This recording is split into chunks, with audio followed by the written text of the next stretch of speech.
جی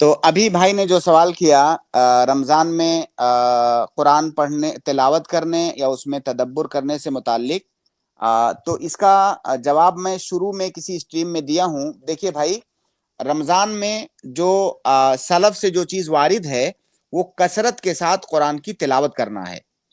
یہاں تک کہ بہت سارے لوگوں سے یہاں تک ثابت ہے کہ وہ پورے رمضان میں 60 بار قرآن کو ختم کرتے تھے، 30 بار قرآن کو ختم کرتے تھے. یعنی ایک بعض لوگ 2 بار، بعض لوگ 1 بار ایک دن میں. تو کثرت کے ساتھ قرآن کی تلاوت رمضان میں کرنی ہے، اس کی بہت زیادہ فضیلت ہے. لیکن اس کا یہ مطلب نہیں ہے کہ کچھ آپ الگ سے وقت نکال کر کے قرآن کی تفسیر نہ پڑھیں یا اس میں تدبر نہ کریں.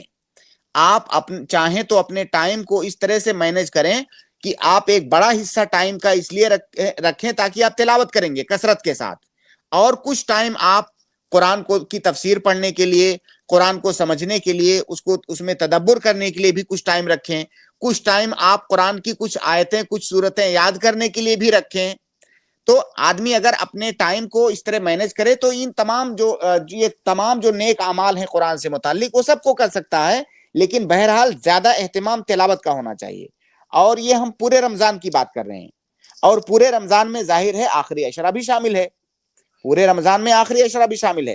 تو آخری عشرے میں بھی آپ کو یہی کرنا ہے، آپ کثرت کے ساتھ قرآن کی تلاوت کریں. لیکن اگر آپ قرآن میں تدبر کرنے کے لیے بھی کچھ وقت نکالتے ہیں تو یہ بہت اچھی بات ہے.